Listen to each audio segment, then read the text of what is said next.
Hey, May 8th. Oh, now it's rapidly changing. 2016, or May 7th, I'm sorry. But you just saw that. Possible tornado and hail. Possible damaging winds and hail. Let's get rid of that for a minute. Let's make it move and see what happens. So we got one section heading to the west and one to the east. Let's look at the temperature variations.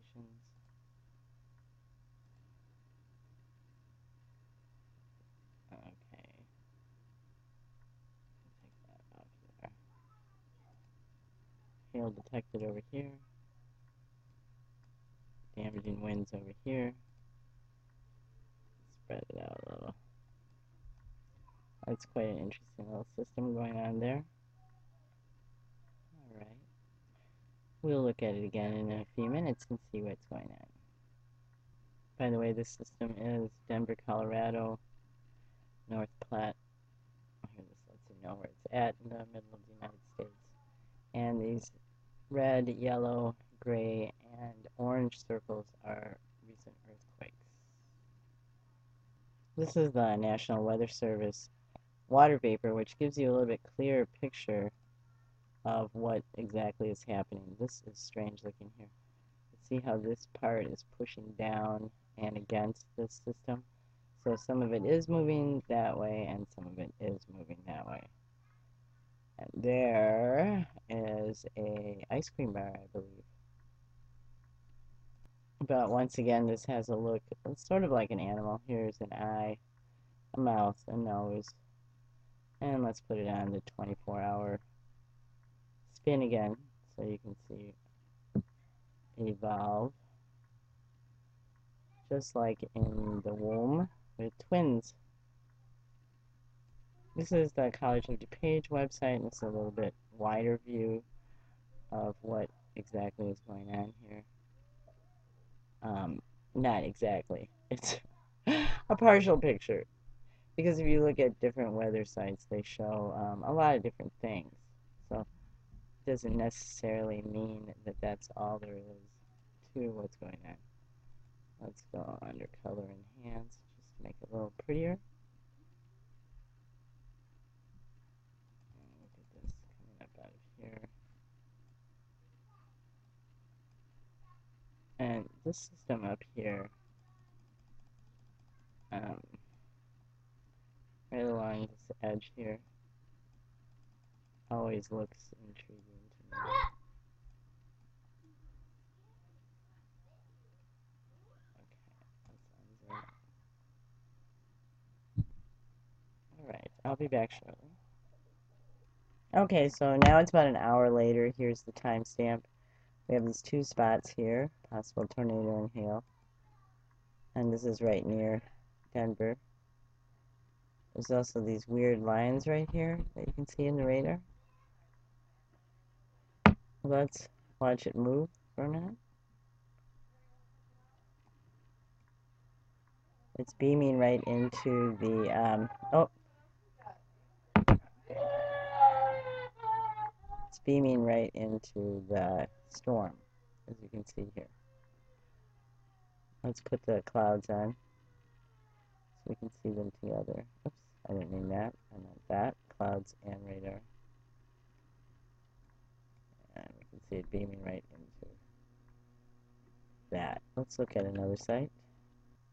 Okay, this is College of DuPage. We can zoom in on this area.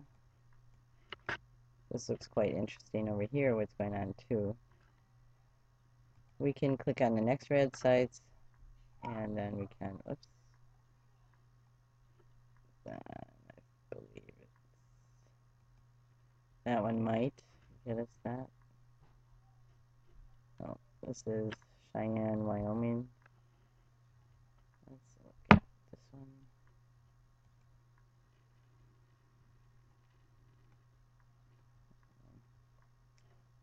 Goodland, you can make it move. Just by clicking on that spot right over here.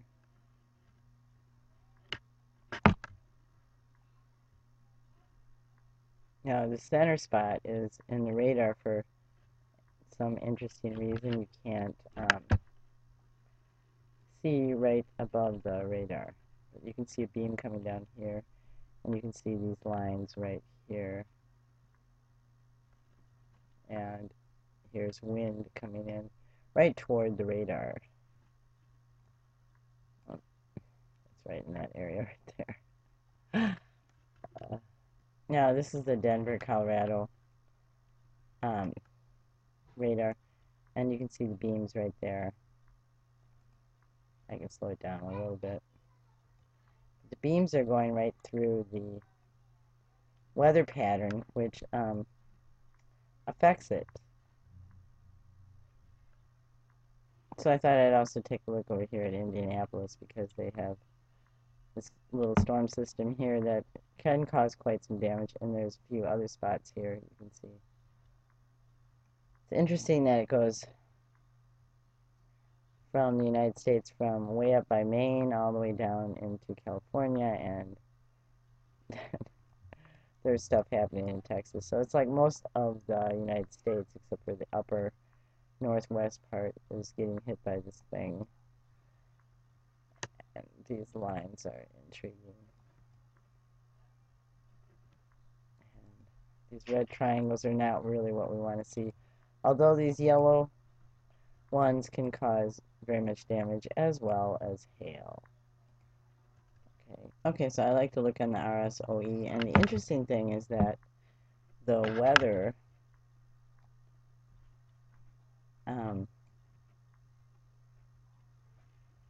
here, the extreme weather in the United States is in California. So let's look at that. Remember how I give you my... So the extreme weather is heavy flooding in much of downtown Fresno on Friday. Clogged streets, highways for the evening commute, flash floods. That is a lot going on. So the link will be below for this. So here's a little video of what was going on. That doesn't look too bad.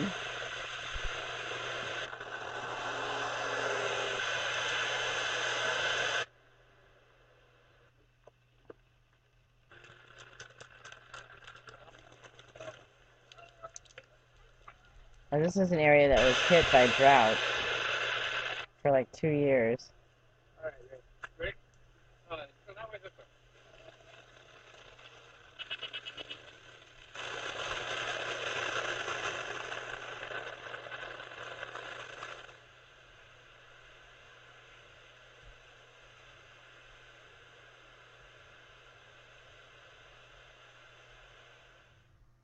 Here's another video of Southern California. Skies over Southern California brought strong rain. Whoop, wait. Okay, commercial over. Even worse after part of the Fried Freeway was closed because of flash flooding, and that was just one of the problems. Eyewitness News reporter Leanne Suter live for us now in Castaic with a look at the mess left behind. Leanne. Mark and Michelle, a mess it certainly was. Thankfully, things are now moving. You see live behind me here on the 5, traffic much faster than it was earlier today when it was completely shut down due to Mother Nature. A rainy traffic nightmare on the I-5 as a mudslide shuts down part of the Grapevine. I was completely stopped for a while, and then we got to a point where the highway patrol was kind of setting us off a different route, and then it looked like we were going to start going, and then we hit another stop point, and then that's where it was just bad. The muddy runoff coming down on the northbound lanes near Fort Tejon Road just before 5 p.m. Drivers capturing the scene as the CHP helps them pass through the rocks and debris. Oh, look at that. Luckily, no damage reported. But that wasn't the case at Classic Containers in Ontario, where a 50-foot section of the roof collapsed during a sudden downpour. It started cracking. So when I saw, the wood was coming down. Luckily, no workers were injured when the roof fell onto the machinery below. Damn. Heavy rain flooding Ontario streets, turning some into rolling rivers and trapping at least one driver in the fast rising water. It was raining really hard right then, and the car died. And the car, I just went through the intersection, and the car died. Freeway to surface streets. The heavy rain made driving dangerous. And had some He likes ducking your for strange cover food, from hail. Grandma. And Okay, sorry, I had to stop that for for just a minute. hours sitting in standstill traffic. We left about 4:30 or so, and we were stuck for maybe another 4 hours in traffic.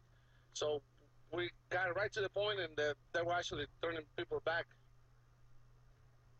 Okay, so here on the National Weather Service, let's just click on the spot where the red dot is, which is tornado warning.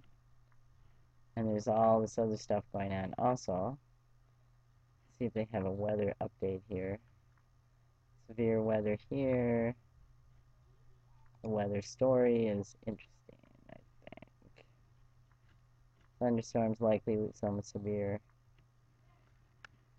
So, I'd like to say blessings to those people, and I hope everybody's safe. And so then down here it says an upper level disturbance along with surface low will lift north across Colorado today. This is expected to produce numerous thunderstorms this afternoon and evening. Some will be severe with large hail damaging winds and a few tornadoes possible. Okay. And so here's the news of San Joaquin Valley, Hadford, California. All this area is flooding down into here also, which is Southern California. Let's just click on a spot and see what it tells us. Flash flood watch until 10 p.m. and right now it's 7:39 where I'm at, so that's 2 hours ahead of them, so they still have quite a long ways to go to see what's going to happen there. So I just thought I'd switch it up a little and let you know what I was looking at until 4 o'clock in the morning was information about the prior musician named Prince. This was made in 2016. And I don't know if I can have it play any music without getting a copyright infringement. Let's see. She was his drummer, then eventually his fiancée. As Sheila E. told it to the Daily News, somewhere in the middle of a European tour, Prince mouthed to her during a song, "Marry me," and the answer was yes. The two had reportedly met at one of his concerts in 1978. I was walking backstage to introduce myself, and he was in the mirror, and he shook my hand. He goes, "I know who you are." And I went, "Huh?" He says, I've been following your career. She later signed a contract with Prince's production company, and Prince oversaw her first album, The Glamorous Life. Another of Prince's loves was his protege, Denise Matthews. The former model who became a singer began dating Prince after meeting him at the American Music Awards in the 1980s. Jet magazine said she later claimed Prince was the only man she ever truly loved. Prince called her Vanity and built the group Vanity 6 around her, encouraging her to be sexy and record such memorable songs as Nasty Girl. After several years together, she and Prince split. When she died earlier this year, he dedicated a song to her on tour. Madonna also had a relationship of sorts with Prince. The two dated briefly back in 1985. Prince later helped produce her 1989 album, Like a Prayer, which he was also featured on. The two sang a duet for the track, Love Song.